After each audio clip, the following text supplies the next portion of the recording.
Welcome to the TalkersandGeeks.com reviews. Justin here. Today I'll be reviewing the anime Ghost in the Shell Arise. Before we talk about the stories and the characters, here's a brief synopsis of the OVA. Set in the year 2027, a year following the end of the non-nuclear World War IV, a bomb has gone off in Newport City, killing a major arms dealer who had made ties with the mysterious 501 organization. Public security official Aramaki hires full-body cyber user and hacker extraordinaire Makoto to investigate, but on the case with her are Sleepless Eye Bato, who believes Makoto's a criminal, and Detective Takuzawa, who's investigating a series of prostitute murders he believes are related to the incident, and Lieutenant Kurtz of the 501 organization, who also wishes to keep an eye on Makoto. Now, when I first saw the actual poster, my reaction was like, oh shit, they cut the Major's hair. And I noticed the character designs were a little different as well, and I'm seeing some new characters as well. I don't want to call this a Ghost in the Shell reboot for a new generation, but in a way it feels entirely just like that. This seems to have rebooted the entire Ghost in the Shell franchise by giving you more of an origin story. This is, I will call this a major origin story. This is the origin story of the Major. And if I'm wrong about that, watch it and you can watch it for yourself and you'll kind of see that it feels like an origin story. Because what I really loved about this, first of all, I just want to say I love this OVA. I totally loved it. What I really loved about it the most though is that Major doesn't start off in Section 9 like you see in the original Ghost in the Shell film or even in Standalone Complex. She starts off in the military. She's a military officer, so we get to see how she got the name Major, or how does she get that title of Major. She starts off working for the 501 organization military branch, and that's something that I always wanted to see. What's her backstory? Who is this mysterious woman? And yes, the previous Ghost in the Shell, they explain a hell of a lot on Makoto, and we get enough backstory, but this one starts it off on the right foot. And if you notice from the animation, which I'm going to talk about later on, the characters all look younger. I mean, Aramaki, his hair's not gray in this one. His hair is black. He's younger. Bato looks younger. Takuzawa looks younger. Takuzawa looks younger. They all are more younger, and it's a breath of fresh air to actually get that. And the overall story, basically, in typical Ghost in the Shell fashion, they had to solve a case. It's a cyberpunk mystery that's going on right here, and this is what we love about Ghost in the Shell. In this one case, Makoto's superior officer was murdered, and they had to find out. It's up to Section 9 and the 501 organization to find out whether he actually, what was he murdered about? What was the reason? What was the motive? And also, was he had his hands dirty? Was he actually a clean officer? Or because he has probably did some money laundering, did some murders himself. So they're trying to figure out what is the deal behind this guy, which leaves a personal stake, especially with the Major. With, you know, this is more of a personal stake for her to find out the truth behind what's everything's going on, because unfortunately, she gets hacked, and everything and all the clues are being pointed to her of her committing the crime. So she has a personal vendetta in this as well. She has to find out, not only to clear her name, but she has to find out who's truly behind all of this. And when it finds out who's really behind it, it's really good as well.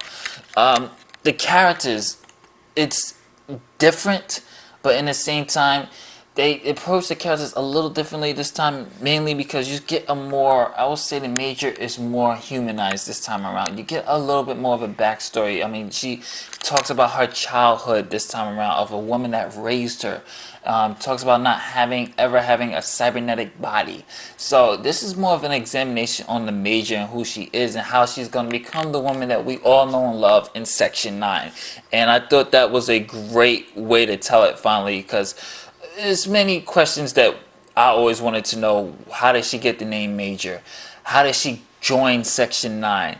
And yes, some of it was explained in previous installments in the manga books and even fan fictions and everything else. Everybody had their own interpretation, but I like this new, fresh reboot to the character, and I'm really enjoying this Major a little bit more as well. So And Bato, the way he was introduced is really good too. I love the nickname Sleepless Eye and how his eyes are explained and why Bato's eyes are this way.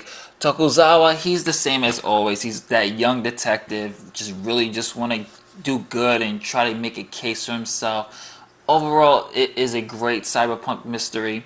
It brings Ghost in the Shell back in a huge way. It made me fall in love with it once again. Never stopped falling in love with it. It made me fall in love with it a little bit even more now to get me back into cyberpunk mode of an anime. And I'm really interested where they're going to take the story next. I love how it ended, by the way, because it's kind of like she goes into, I won't say what happens, but she kind of joins Section 9 in a way. In the way it happens, it's just like, oh, okay, wow, now she's becoming more of the major that we know. So it's a nice origin story. I will definitely have to call this the origin story. It's a nice reboot to a franchise. So we're going to go into the voice acting now. Voice acting changed, you guys. Unfortunately, the original people from the original film and standalone complex did not return for Ghost in the Shell Arise. Goodbye, Asuko Takanaka, who voiced the Major for years in the Japanese version. She is replaced by Maya Sakamoto, who does a really good job. She does a really good job as the Major as well. I enjoyed her performance. She only voiced the Major as a child in the previous one, so now she gets the reins to be able to show what she can do, and I thought it was really good as well. Vato is gone as well. He got changed. Tokuzawa's changed. Basically, it's a whole entire new cast, which makes me wonder if we're getting an English dub. Does that mean that Mary's not going to be around to do the Major, which will be kind of tough for the English voice dub fans to accept, because Mary is the Major. I cannot actually see anybody but Mary McGlynn playing the Major in Ghost in the Shell. So we'll see what happens if this gets English dubbed and see who is going to be able to return as the cast for the Ghost in the Shell Rise if it gets over here in the US, in the States. But overall, the voice acting is well done. You do miss the old guys, but you get used to the new guys really well, because they do just a stellar job, not only to match the voices, but to bring new life into the voices and bring their own interpretation of the performances in there. So it's not bad. You will miss the old voices that you had back in the days, but it's still it's a new generation. It's a new breed life, and it's a new change, and this is what they're really going for that reboot. So I did miss the old guys and the old cast, but the new cast is just as good. So no complaints on the voice acting department. Let's head into music and animation. Music and animation. The music, unfortunately, is not composed by Yoko Kanno this time around. So fans who are looking for Yoko Kanno, well, she's not in this one. Instead, this is composed by a composer named Cornelius, and he does a stellar job of making it sound like a Yoko Kanno type of soundtrack, and stays true to the core and the sound of Ghost in the Shell. Doesn't stray from it, but does a little bit enough for him to experiment with his own type of styles, and it works. It sets the pace for the movie. It sets the pace for the characters. It keeps you engaged. It's something that you expect from a Ghost in the Shell. Ghost in the Shell has its own type of style, which is another reason why this anime series and just franchise is so great. It has its own sound. It has its own look. It has its own identity. It has, you put Ghost in the Shell against any other anime, it has its own identity. While there's certain animes out there that you can identify with every other anime, I truly believe that Ghost in the Shell has its own identity, and you can hardly compare it to other animes. Like I said, hardly. Not saying fully, but hardly.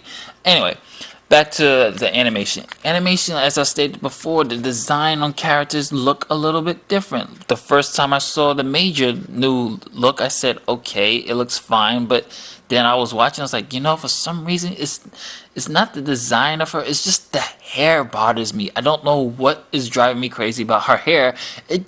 I for some reason just don't like the hair. Change her hair a little bit. But overall, the character designs they all look younger.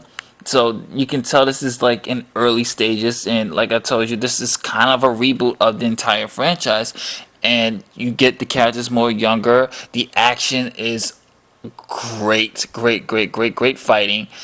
Typical Ghost in the Shell stuff. Great fighting, great animation, great Great background settings. The precipitation rain, as always, in Ghost in the Shell looks great, and this does no different. The lighting looks good too. The lighting and textures and certain CGI elements that's in here is really good as well. So the animation production by Production IG did really good. I did enjoy it. So no complaints in animation and music department. Stayed at least core and true to the franchise. So for that, I can't fault it at all. Let's talk about the final grade. Final grade, Ghost in the Shell Arise is going to get an A-. This is a nice welcome back to basics of Ghost in the Shell. This is Ghost in the Shell going back to its basics, going back to its roots, and going back to its main core story, which made it popular in the first place. This is the Ghost in the Shell fans have been waiting for a long time. You get a nice background origin story as well from all the characters and how Section 9 is getting its members and how the Section 9 leaders are starting to become the people that we know and grown to love and why we like these characters in the first place. This is a love letter to those who wanted cyberpunk back in their anime. This is an anime that you should watch. This, for those who have never seen Ghost in the Shell, I still command you, yes, I am commanding you to go watch the original one, but also give this one a try as well, because this one is just as good as the original. It does a nice job of rebooting. Yes, there are certain plot holes from here and there, which I can't tell you due to spoilers, but there are certain key elements here that makes you want to watch it more, and I'm curious to see what they're going to do in the next installment. So, Ghost in the Shell Arise gets an A-. Great reboot, great character study on the Major. We get to finally see the Major with her flaws and what's bothering her. We get to see a more humanized Major. She has flaws. She has trouble dealing with the cybernetic body that she has. She has trouble not knowing her background. So there's a lot of things, and it's still a complex story, which is something that we've always loved. Bato is always still a badass. Tokuzawa is funny as hell, and he's still that great guy that we all know and love. So this is something I say you should definitely check out. Yes, the character designs changed a little bit, but it's a new take on the Ghost in the Shell franchise, and it's a nice breath of fresh air reboot to it. So this is Justin from otakusandgeeks.com saying later days. Catch you in the next one.